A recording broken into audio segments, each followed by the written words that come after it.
Each main character has their own version of a last story, so you're not forced to play as all of them to unlock a last story, because each has their own. By collecting all the Chaos Emeralds, Super Sonic, Super Tails, Super Knuckles, and Super Shadow become available when you collect 50 rings. They can be played as not just during their last story, but during acts and stages. The other main characters are characters that have stories such as Amy and Cream, or Omega and Rouge. Gain good endings when they obtain all the Chaos Emeralds.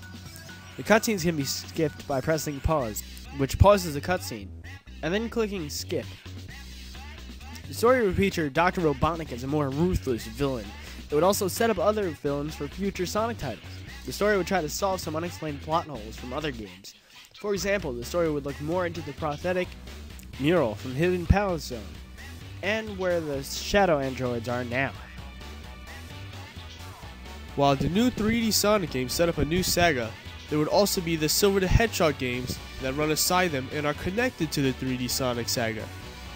The Silver the Hedgehog games will take place in the future where Silver and Blaze are part of a team of freedom fighters led by Shadow and Omega, who outlived everyone else.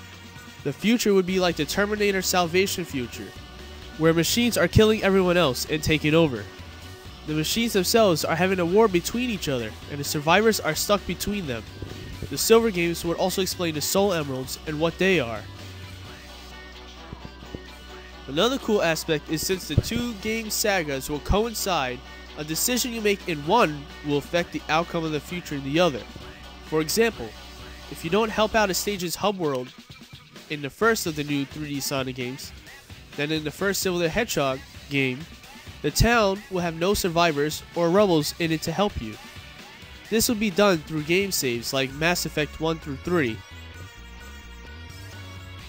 Now back to gameplay. The stage's acts would have their own level-specific gimmicks, much like Sonic 3 and Knuckles. The acts would also have their own stage-specific badnik, and the death pits that plagued the recent Sonic games would no longer exist. Instead, if you fall, you simply fall to a lower path without as many rewards, such as more enemies and less rings. The levels would also not have you guess what you have to do next. And by this I mean, for example, in the Eggman Land in Sonic Unleashed for the PlayStation 3 and Xbox 360, it would often baffle the player because the player did not expect to have to jump off a rail midway and bounce off the enemies to land on a platform that had spikes crash into you.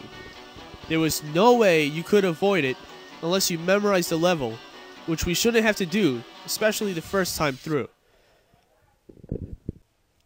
On that note, we'd like to say we enjoy the fact that Sega has allowed the fans to participate with them, and we think that Sega can do more with this in making a section of their Sonic site allow people to post their fan pictures, fan videos, and fan music, which all would have to be approved for appropriateness, of course.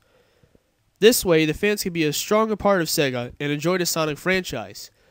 Sega can make the 2D games for the classic fans, these new 3D games for the modern fans and general audience, and a storybook series for a more kid-friendly experience. We've gotten every game since Sonic 1, and we've looked into the best way to not only revitalize the series, but improve the games by evolving it with the times and what the technology allows today. We hope you, the fans, enjoy this, and we hope Sega is listening.